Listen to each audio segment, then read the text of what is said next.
The following is from stationery found in someone's old family archives. It is a letter written from a John Tapscott to a family member known only as Norman. Dear Norman, I must tell you of an incident that occurred yesterday, February 7th. I may be forever distraught by the events of this day. The chill of the night was biting as I guided my buckboard wagon down the rutted path leading away from town. It had been a successful trip, but dusk was deepening into an inky blackness, urging me to quicken my pace. My horses, sensing my urgency, tossed their heads and whinnied softly, their breath clouding in the cold air. The road was familiar, a path I had traversed countless times, yet tonight it seemed cloaked in a peculiar, unsettling silence. Suddenly a rabbit darted from the underbrush, spooking the horses. They reared up, nearly tipping the wagon before bolting down an unfamiliar path. My heart pounded in my ears as I struggled to regain control, shouting and pulling hard on the reins. After what felt like a lifetime, the horses calmed and the wagon rolled to a stop beneath the looming boughs of ancient oaks. I sat for a moment, collecting my thoughts, the only sounds being my labored breathing and the horses' snorts of distress. Then, slicing through the night stillness, came a distant scream, a human scream, twisted with fear and agony.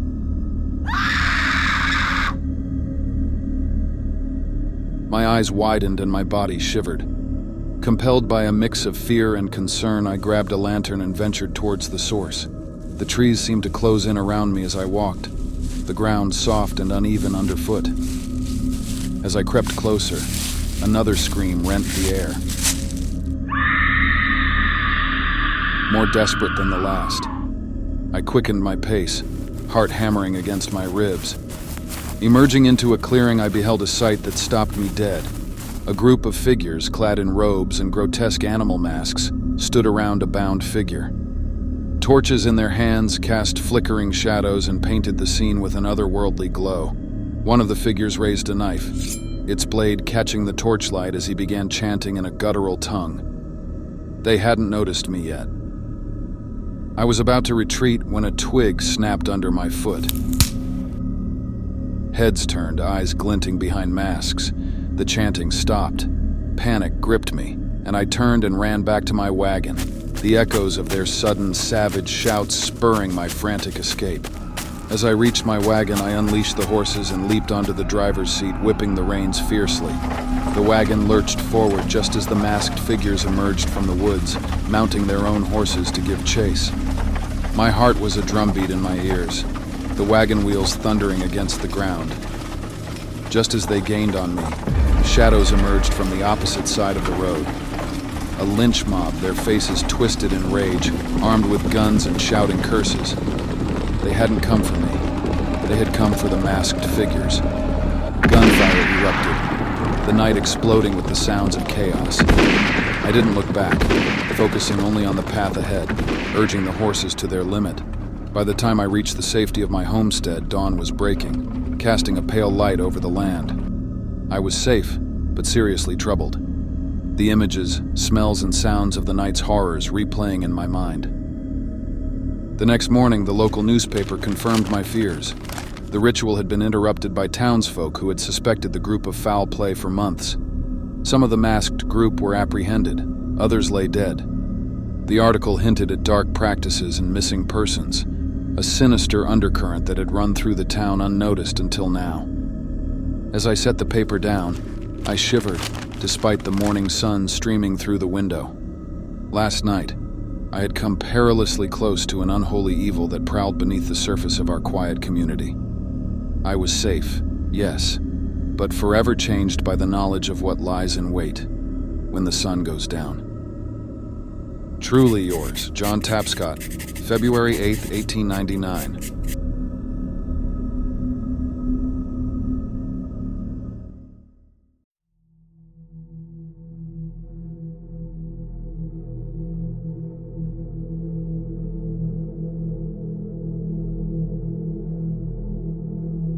This story was discovered as a letter to an editor at a local newspaper, Hoyle Shoemaker, Bamberg, South Carolina, December 23, 1901, to Mr. L.M. Schotter, Bamberg Herald.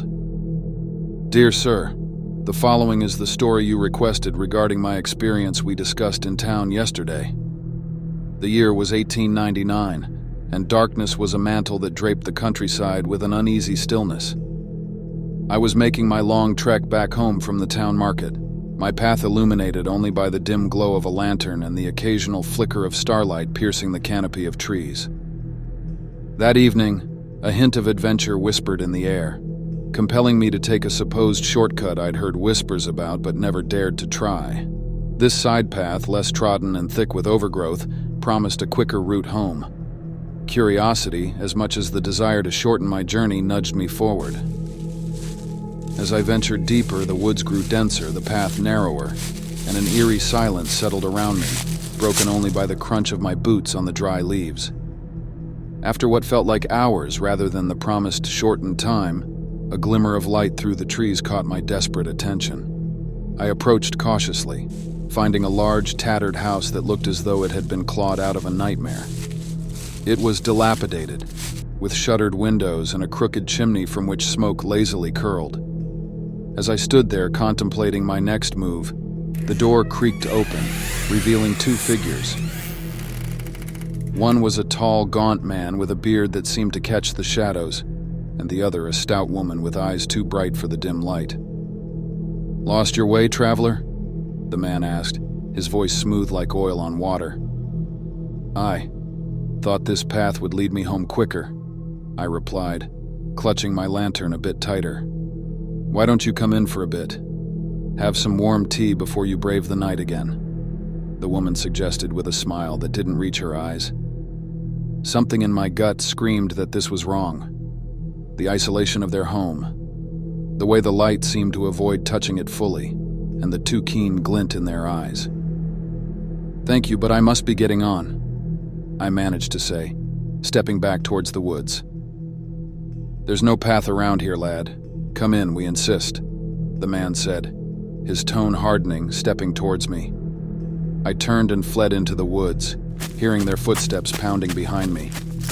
Panic lent speed to my legs as branches whipped past, tearing at my clothes and skin. In my frantic escape, the ground suddenly gave way beneath me, and I tumbled into darkness.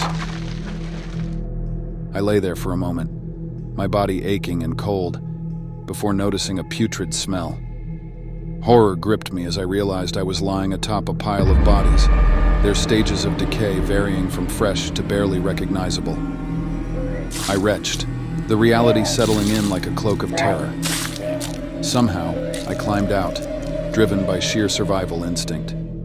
I ran without direction until rough hands grabbed me, dragging me back to that nightmare house. The couple bound me with coarse rope, throwing me into their cellar, a dark hole that reeked of mold and worse. Hours passed, or perhaps it was days. Time lost all meaning in that dark place. Despair nearly consumed me, until a faint glow from above stirred some sliver of hope. Smoke began to seep into the cellar, carrying the distinct crackle of fire. The house was burning. Summoning every ounce of strength and desperation, I writhed and twisted, the ropes cutting into my skin until miraculously they loosened. I clawed my way up the cellar stairs, the structure around me groaning and spitting flames. The fire was a ravenous beast, consuming everything in its path. I burst out into the night, the cool air a shocking contrast to the heat behind me. The house was an inferno, a pyre that lit up the night.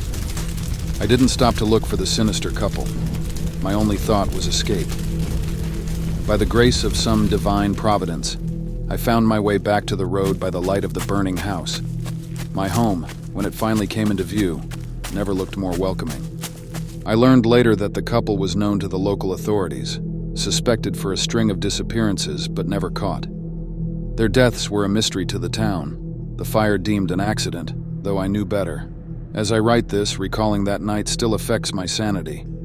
The road less traveled, I learned, is less traveled for a reason, and sometimes the darkness hides more than just shadows. Very truly yours, Hoyle Shoemaker.